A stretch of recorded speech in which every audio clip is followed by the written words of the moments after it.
पढ़ेंगे roster and set builder form representation of relations के अंदर आता है। पिछले 11th क्लास में पढ़ा होगा आपने। तो रोस्टर फॉर्म में क्या है, सपोज हमने एग्जांपल लिया है, एक सेट है 1, 2, 3, 4। अब अगर हम इसको डिफाइन करें तो रिलेशन में ये क्या आएगा, सेट बिल्डर फॉर्म के अंदर ये आएगा 1, सपोज a, b है, a, b such that b की जो वैल्यू आएगी वो a+1 के बराबर होगी। यानी कि b की वैल्यू a+1 के बराबर यहाँ से समझते हैं।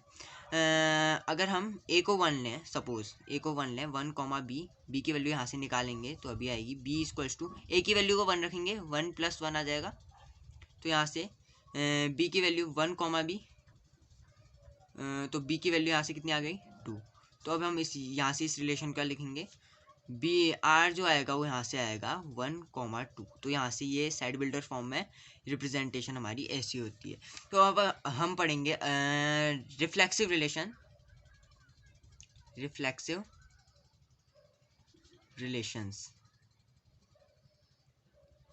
अब रिफ्लेक्सिव रिलेशंस क्या होते हैं? रिफ्लेक्सिव रिलेशंस उस डेफिनेशन से ही पता चल रहा है कि अपना जो होगा उसकी इमेज को दर्शाएगा वो। तो ऐसे समझेंगे इसे हम। सपोज कंडीशन है if a, b belongs to r, ठीक है। इफ़ a, b अगर r को बिलोंग करेगा तो a, a भी बिलोंग करेगा r को, यानी कि then a, a will also belong to r।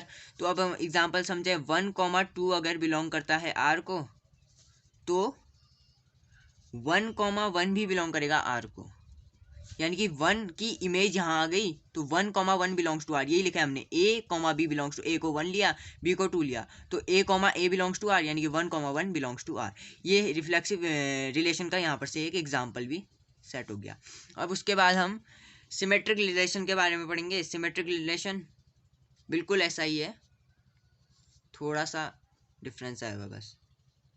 Reflexive relations में क्या आएगा, अगर हमने इफ़ a, b है जो हमारा बिलोंग करता है r को, तो हमारा b, a भी बिलोंग करेगा r को, यानी कि इसका उल्टा a, b, b, a।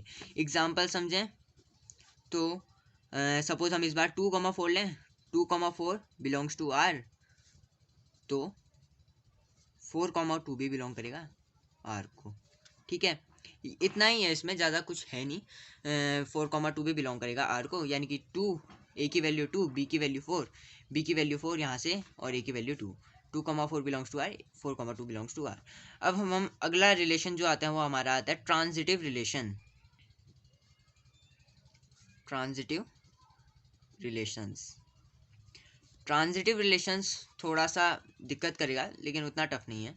If a, b belong करते हैं r को एंड b, c भी बिलोंग करता है r को, then a, c will also belongs to r, ठीक है। अब एग्जाम्पल से समझें तो अगर हम लें 1, 5 ले लेते हैं, बिलोंग करता है r को, और दूसरे में लेंगे हम 5, सपोज 3 ले लिया हमने, बिलोंग करता है r को, तो देन ये जो 1 होगा ये इसके साथ रिलेशन में आ जाएगा, यानी कि 1, 3 will also belongs to r। देखो a की वैल्यू यहाँ से 1 है, b की वैल्यू 5 है, तो b, c यानी कि b की वैल्यू 5, c की वैल्यू, तो इन दोनों के बीच में रिलेशन आ गया 1, 3 will also belongs to r। यही है ट्रांजिटिव रिलेशन, बस इतना आपको समझना है। तो अब हम पढ़ेंगे इक्विवेलेंस रिलेशन के बारे में। तो इक्विवेलेंस रिलेशन क्या होता है? इक्विवेलेंस रिलेशन एक ऐसा रिलेशन होता है जो रिफ्लेक्सिव, सिमेट्रिक और ट्रांजिटिव तीनों की डेफिनेशन को फॉलो करता है, ठीक है। इसकी डेफिनेशन है, relation R on set A is called equivalence relation if and only if, अगर वो फॉलो करेगा रिफ्लेक्सिव,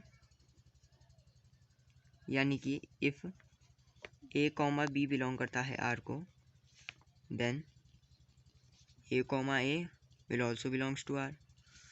इफ़, और उसके बाद आते हैं हमारे symmetric, if a, b belongs to r, then b, a will also belong to r, इसको भी फॉलो करेगा। और तीसरा आता है हमारा ट्रांजिटिव, ये थोड़ा कॉम्प्लिकेटेड है लेकिन ठीक है।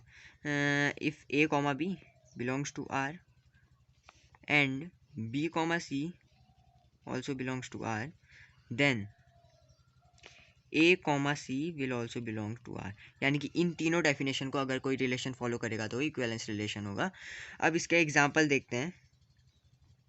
एग्जांपल में हम सपोज एक रिलेशन लेते हैं आर, सपोज हमने लिया 1,1 और दूसरा ले लिया 2,2। एक ले लेते हैं हम 4,4, 1,4 और 4,1। अब इसमें हम बताना है कि इक्विवेलेंस रिलेशन है या नहीं है, देखते हैं। तो फिर 1,1 अब देखते हैं यहाँ से, अगर हमारा रिफ्लेक्सिव रिलेशन को फॉलो देखते हैं पहले। Reflexive A comma B belong करता है आर को, तो A comma A will also belong to R. यानी कि अगर ये ए है ये बी है, अगर हम इसको ए मान लें ये बी मान लें तो ये ए और ये ए हो जाएगा, ठीक है। तो रिफ्लेक्सिव की यहाँ से आ जाती है, if 1,4 belongs to R then 1,1 भी बिलोंग करेगा आर को। अब दूसरा देखें, अगर हम सिमेट्रिक के केस में देखते हैं। अब सिमेट्रिक का केस यहाँ पर से साफ साफ दिख रहा है हमें, ए कॉमा बी बिलोंग करता है आर को, तो बी कॉमा ए, इसको B comma A belongs to R. तो यहाँ से देखते हैं, अगर हम 1,4 करता है हमारा आर को, देन 4,1 भी बिलोंग करेगा आर को। तीसरा देखें, अगर हम लास्ट है ट्रांजिटिव हमारा होगा।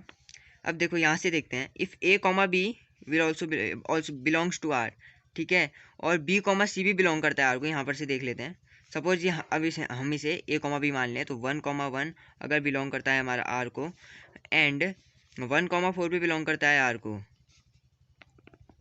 Then 4,1 will also belongs to R. देखो यहाँ पे सेटिस्फाई हो रहे हैं, देखो 1,1 1,4 और 4,1 तीनों यहाँ पे हैं, तो इसलिए ये इक्विवेलेंस रिलेशन होगा। ये इसका एग्जाम्पल हो गया। Thank you for watching, please like and subscribe the channel.